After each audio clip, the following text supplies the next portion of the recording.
Bonjour et bienvenue au 9e épisode de la série Les messages de l'au-delà. À tout de suite.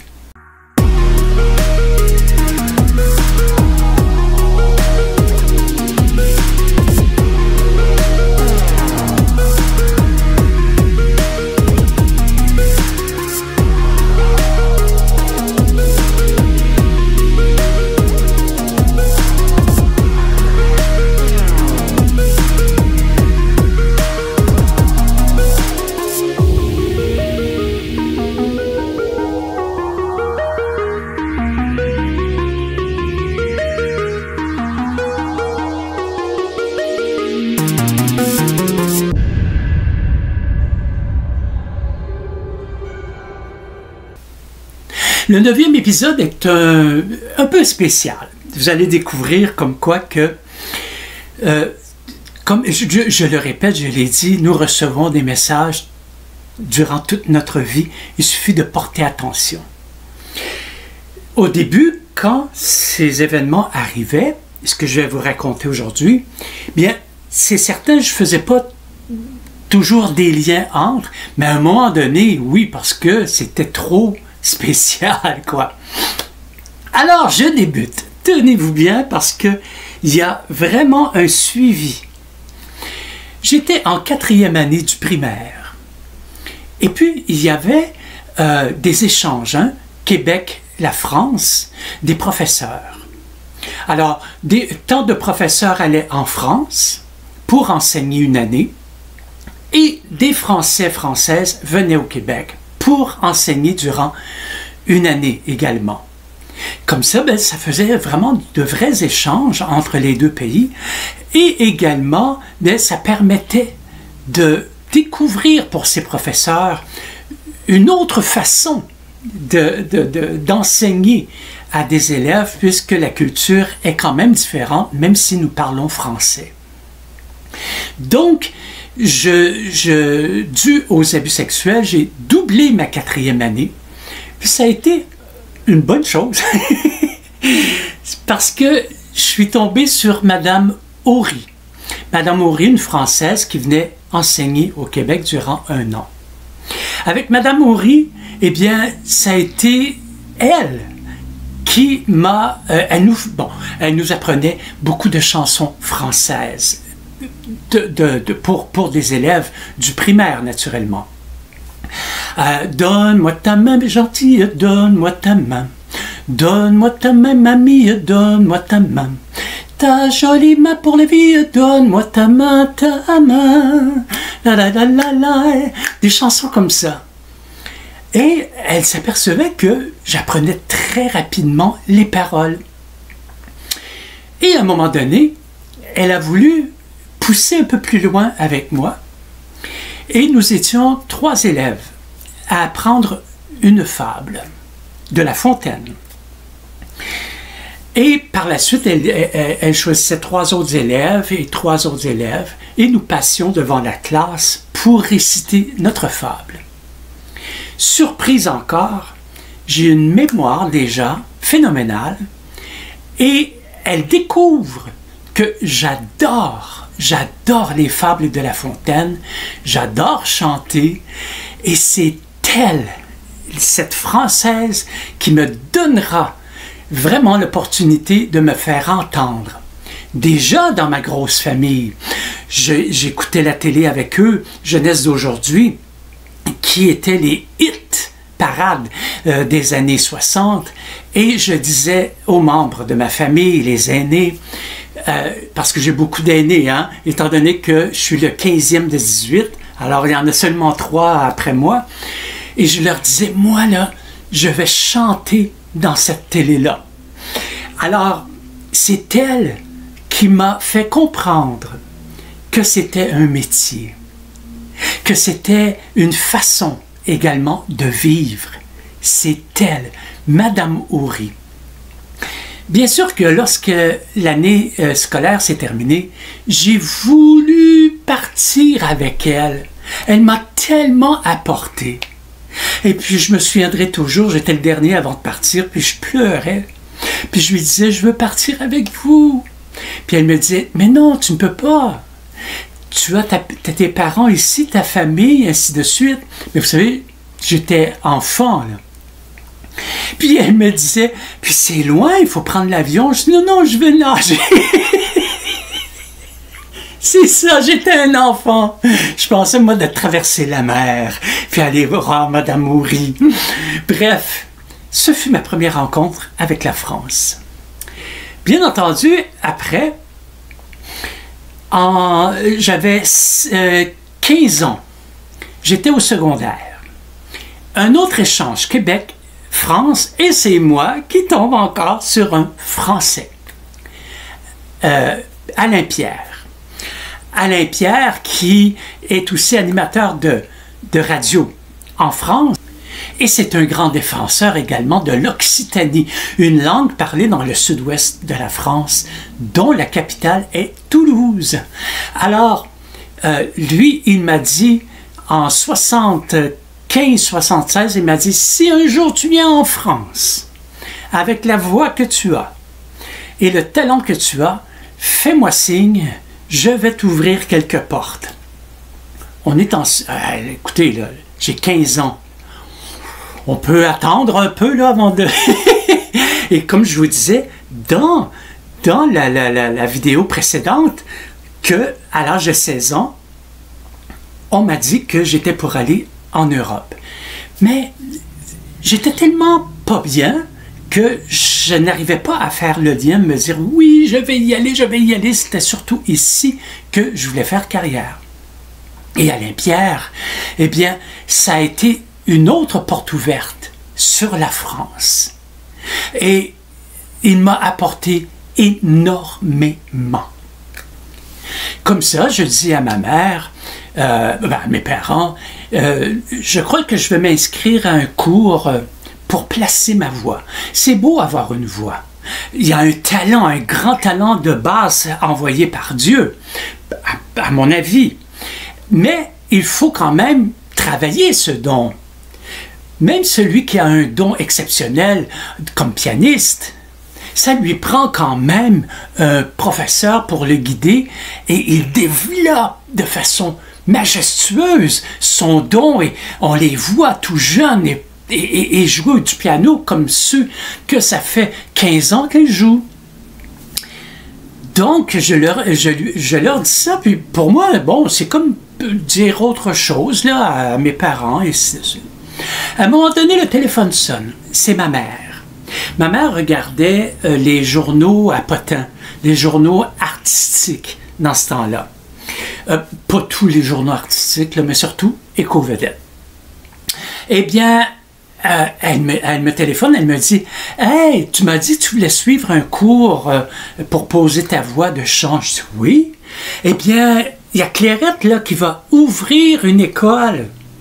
Je dis « Ah oui. » Puis elle donnait son numéro de téléphone dans le journal. Alors je téléphone et j'ai été, je pense, le 4e ou 5e élève qu'elle accueillait. Et Clairette, et oui, une ex-marseillaise de la France, Clairette qui a joué avec Pagnol dans le temps. Et lorsqu'elle a débarqué ici, Clairette, elle a joué dans plusieurs téléromans. Elle a même chanté dans des téléromans des années 50, 60. Elle a ouvert également le café chantant de Clairette. Et c'est elle qui a donné les premières chances à Claude Dubois, à Diane Dufresne et bien d'autres également qui allaient chanter à sa boîte. Alors Clairette, c'est elle que j'ai rencontré, une autre Française qui venait frapper à ma porte de ma vie. Et puis là, bien naturellement, je veux également pratiquer ce que j'ai appris au conservatoire au niveau du... Et puis, je vois une annonce comme ça dans le journal, comme quoi que un directeur de théâtre cherchait justement de nouveaux comédiens, de nouvelles têtes. Et puis, bon, je prends rendez-vous avec lui. Et puis, c'est le coup de foudre artistique entre nous deux. C'est Joe Pomé. Joe Pomé, un autre Français débarqué au Québec et avec Joe Paumé, qui était un grand ami de Paul Buissonneau. Paul Buissonneau, qui a chanté avec les Compagnons de la chanson et Édith Piaf dans le temps. Et lorsqu'ils sont venus avec Édith Piaf chanter à Montréal, ben, Paul Buissonneau est tombé en amour avec les Québécois et Montréal, et il est resté. Et c'est lui, Paul Buissonneau, qui lancera l'idée des roulottes l'été dans les parcs et donnera la chance aux gens de quartier de monter sur scène et se faire entendre. J'étais trop jeune, mais j'allais les voir. Mais vous savez quoi? Eh bien, Paul Buissonneau a donné les premières chances au niveau de la roulotte à Yvon Deschamps, Robert Charlebois et combien d'autres. Voyez-vous, tout part d'un sentiment d'être quelqu'un à travers les arts, et beaucoup de Français nous ont ouvert les portes chez nous, au Québec. Et alors, Joe Paumé, eh bien, lui, ce qui était spécial, c'est qu'il voulait qu'on joue des pièces françaises, Molière, Feydeau et autres, mais à la française. Donc, ce que j'avais appris au conservatoire, parce que j'étais dans les dernières années de conservatoire où nous avions des articulations et on avait à parler un peu le Radio-Canada du temps. Alors, on appelait ça le français international, mais ça ressemblait davantage au français parlé dans certaines régions de la France. Donc, Joe Paumé, qui justement me donne la chance de pouvoir pratiquer mon métier au niveau du théâtre et encore un français. Puis, par la suite, vous pensez que ça se termine là, mais non! Un jour, je place une annonce dans le journal La Presse, comme quoi je suis à la recherche d'un ou une pianiste afin que je puisse présenter plus régulièrement mes spectacles.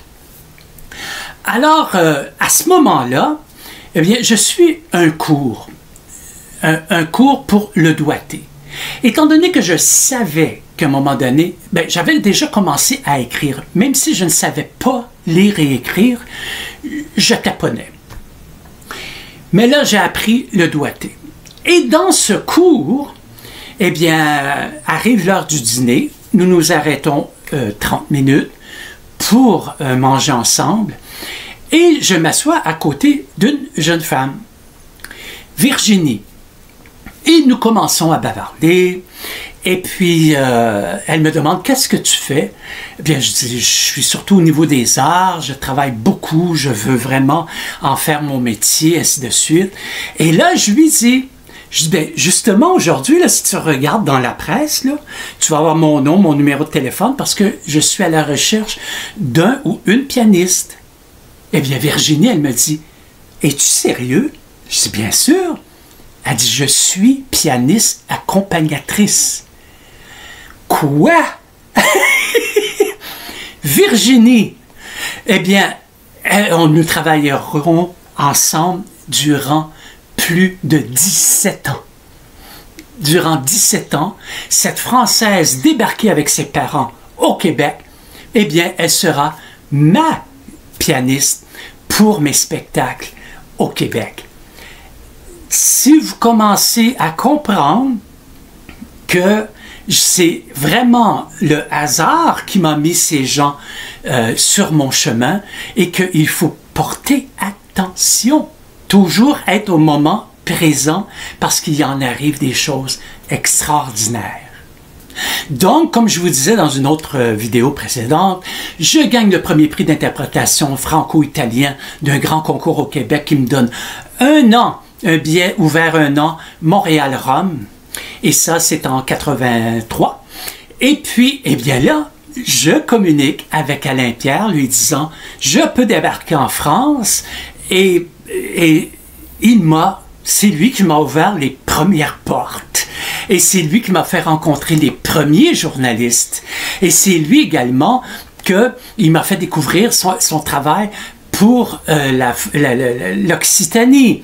Et c'est là qu'il m'a fait... il m'a fait également apprendre la chanson « Quand les hommes vivront d'amour », le couplet en occitan, qui donne « Quand les hommes vivront d'amour, il n'y aura plus jamais de miserio. Les soldats seront troubadours, nous autres serons morts, mon frère. » C'est tellement beau. Alors, et c'est ça, il m'a vraiment aidé.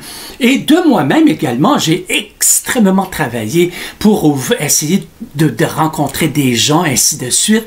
Et ça fournit en sorte qu'en 85, j'ai reçu beaucoup d'invitations à aller chanter en France. Et voilà, les portes commençaient à s'ouvrir, mais c'est énormément de travail.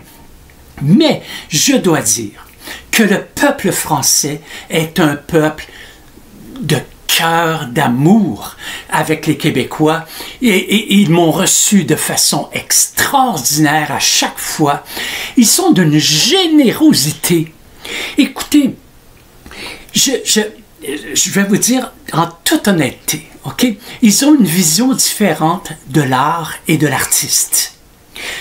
Ici, il m'est arrivé parfois de chanter et de passer le chapeau au tout début de ma carrière.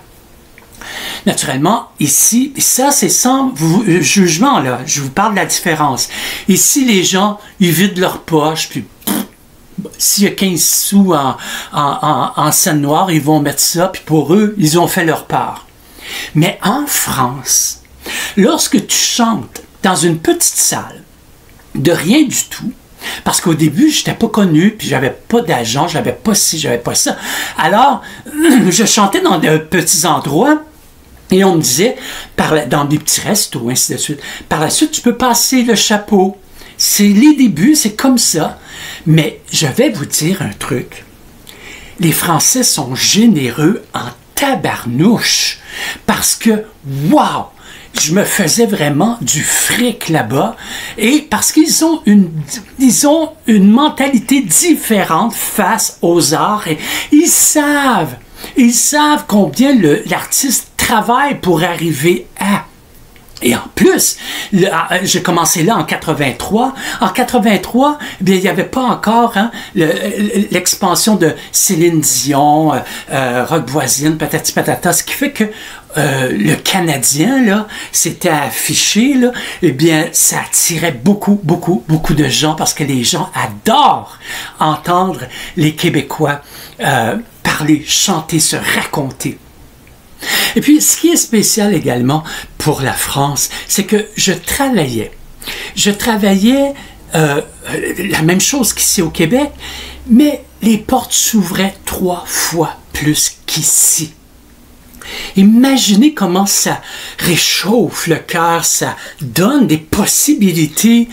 Et ici au Québec, là, je vous le dis, là, le temps que je suis là pour vous en parler, ici au Québec, la majorité disent « OK, viens là, je vais t'essayer une semaine, je vais t'essayer, je vais te faire connaître. » Puis, bon, les gens consomment, tu chantes, puis ils payent rien. Tandis qu'en France, oui, viens chanter chez nous, mais passe le chapeau, ou encore, si je ne passe pas le chapeau, c'est le propriétaire qui donne un certain montant d'argent, sachant que c'est un artiste. Pourtant, j'étais le même artiste, pas connu en France qu'au Québec, mais la mentalité est complètement différente. Ici au Québec, j'ai envoyé des dossiers, ainsi de suite, pour chanter dans certains festivals, même en première partie s'il le faut, parce que souvent, il y a des festivals qui font en sorte qu'il y a plusieurs artistes sur scène. Je n'ai jamais reçu une convocation de rien. De rien. En France, j'ai chanté dans des festivals. En France, j'ai fait les grosses radios. Ici, au Québec, avant de faire les grosses radios, là, ça prend plusieurs années. Et encore. Et voyez-vous, c'est toute ça la différence qu'il y a eu entre la France et le Québec pour moi et ma carrière. Ce qui fait une différence énorme. Et avec tous les signes reçus dans ma vie, eh bien, c'est plus tard, beaucoup plus tard, que je comprendrai que j'ai déjà vécu en France, dans une autre vie. Je sais, je peux passer pour un fou, mais ce n'est pas juste une certitude. J'ai reçu des messages également, comme quoi que j'ai déjà vécu là-bas. Je vous dirai pas que j'ai été un roi, j'ai été si, je sais, ça reste l'énigme. Sauf que je sais que j'ai vécu là-bas. Parce que lorsque je suis débarqué à Rome la première fois, et c'est la première fois que je sortais du Québec, je me sentais comme chez nous. Mais pas tout à fait, mais c'est comme du connu un peu. Et lorsque j'ai pris le train de nuit pour m'en aller à Paris, lorsque je suis débarqué à Paris, je vous le dis là, c'était comme si je retournais chez moi. Est-ce que c'est parce que j'ai vu des films, ainsi de suite, puis des images, patati? Ça se peut. Au début, c'est ce que je pensais. Mais au fur et à mesure que j'y allais, que les années passaient, non, il y a des signes vraiment directs que j'ai reçus, comme quoi que j'ai déjà vécu là-bas. Et la première fois que j'ai vu la Tour Eiffel, c'est le métro qui sort complètement dehors, hein? Et puis à l'extérieur, puis là on voit la Tour Eiffel. Écoutez, j'ai vu la Tour Eiffel, les larmes m'ont coulé comme si je revoyais quelque chose de connu. Pas sur les photos ou quoi que ce soit, non, quelque chose de viscéral, quelque chose que je retrouvais, simplement. Puis, pour conclure le tout, eh bien, je présente ici à Montréal plusieurs soirs du spectacle sur le texte de l'ex-juge Madame André Ruffo, comme je vous parlais, avec les jeunes de la rue, ainsi de suite. Eh bien, un soir, eh bien, il y a une femme qui vient à ma loge après le spectacle, et puis elle me dit « C'est fabuleux. Tu joues d'une façon X, tu chantes, parce que la deuxième partie, c'était des chansons. Tu chantes, c'est incroyable le talent que tu as. Il faut absolument que tu rencontres mon amie. » Qui était cette femme? Une Française. Imaginez, elle était seulement de passage à Montréal, et comme elle connaissait la juge André Ruffo, elle est venue à la loge pour me dire, voilà ses coordonnées, il faut absolument que tu communiques avec elle parce qu'elle va t'ouvrir les portes en France comme c'est pas permis. Oh! Alors là, je communique avec cette femme et comme je devais aller justement, parce qu'elle savait que je m'en allais à Paris et d'autres villes présenter ce spectacle. Ça a été mon dernier spectacle d'ailleurs que j'ai présenté avant l'agression. Alors, j'arrive à Paris et c'est sur les Champs-Élysées, un bureau gigantesque, un mur complet, tous les CD de Nicole Croisille et tous les CD de Céline Dion, parce que j'avais en face de moi la femme qui prenait soin de la carrière de Nicole Croisille, c'est peu rien, et également Céline Dion, parce que, vous savez, lorsque Céline Dion se présente dans d'autres villes à travers le monde, du temps qu'elle était avec René Angélil, pensez pas que René Angélil voyageait partout pour tout arranger et tout et tout. Non, non, non, non. Il prenait une personne dans chaque pays et c'est cette personne-là qui organisait tout. La vente des billets, les salles, pour les médias, les entrevues, bref, c'est elle qui organisait tout pour Céline Dion. Et je l'avais en face de moi. Imaginez 2 secondes. J'étais timide encore, même si j'avais vieilli, j'étais timide. Et puis, elle a mis mon CD, et puis je chantais des chansons là-dessus, Jodassin, ainsi de suite. Et elle était impressionnée par le timbre de ma voix et les 3 octaves sur lesquelles je chantais. Mais elle regarde mon portfolio et elle est vraiment sous le charme de ce que j'avais réalisé au niveau social pour les femmes battues, les jeunes de la rue, et ainsi de suite. Alors, elle a été très, très touchée, puis elle m'a dit, on peut faire quelque chose avec toi, sauf que ce n'est pas moi qui va te prendre en main, c'est quelqu'un d'autre.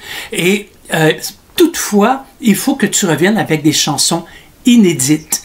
Je ne veux pas que tu chantes des chansons déjà connues, parce que faut pas que tu te fasses connaître sur des chansons déjà connues.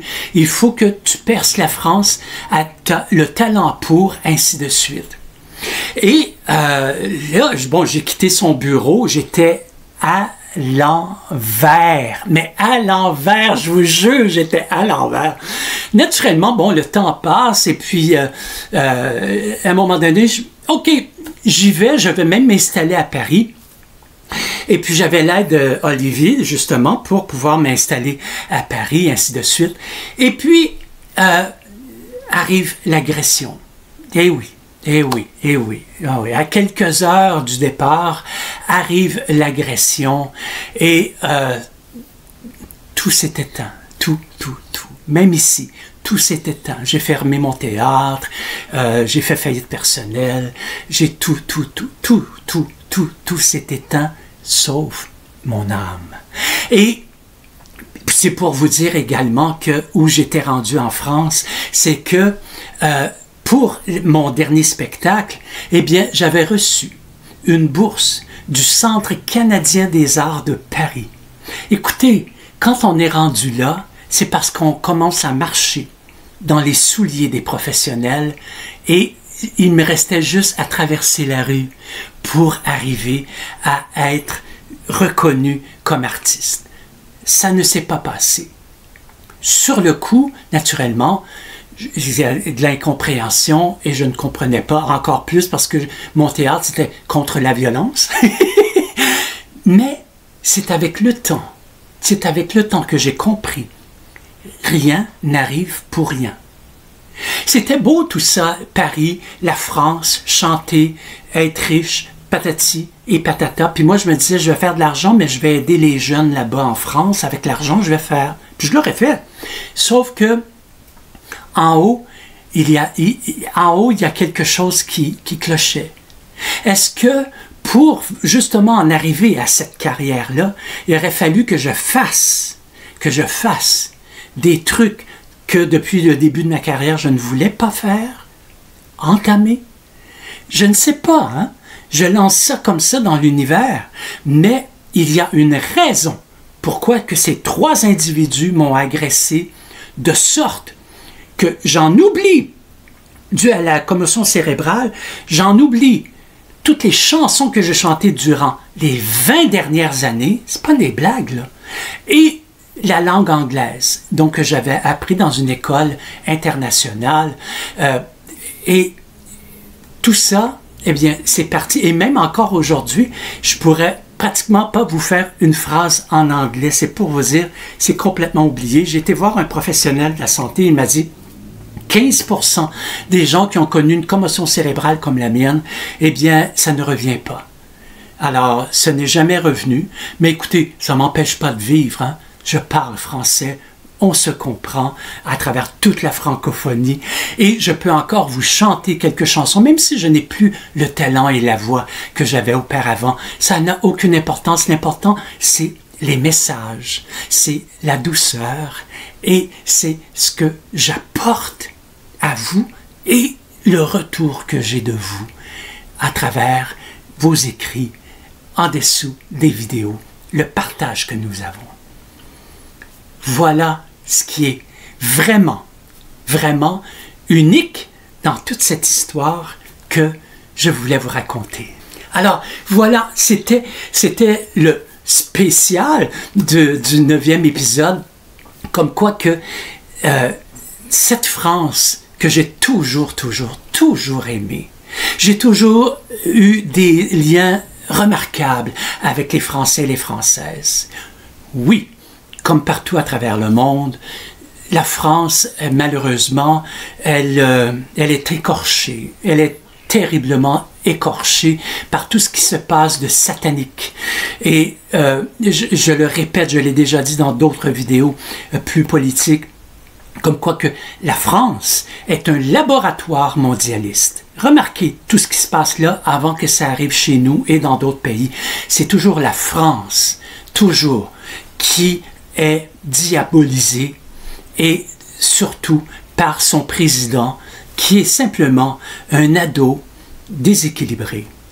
Mais ceci dit, ne tombons pas dans ce négativisme et également dans ces ondes négatives. Restons vraiment ancrés avec ce qu'il y a de plus beau, c'est-à-dire la spiritualité en entier. Je ne parle pas de religion ici, je parle de spiritualité. Ça peut inclure des fondations de religion quelconque. Ça peut ne pas l'inclure. C'est selon soi ce qui nous fait du bien, dans quoi nous nous retrouvons. C'est ça même la base de la spiritualité. Qu'importe la façon que nous la partageons, que nous la vivons, que nous la transformons dans notre évolution, bien, c'est vraiment à chacun et chacune de nous. Mais, comme nous sommes tous interconnectés, eh bien, notre spiritualité, elle est branchée avec toutes les autres et avec l'univers et la puissance supérieure, qu'importe le nom dont vous y donnez. Merci de vos présences. Merci de partager mes vidéos. Merci à toute personne qui fera un don afin de m'encourager à poursuivre mon travail. Et que la vie soit bonne et toute douce avec chacune et chacun de vous. On se retrouve la semaine prochaine, mercredi prochain, pour la capsule numéro 10 sur 12. Salut!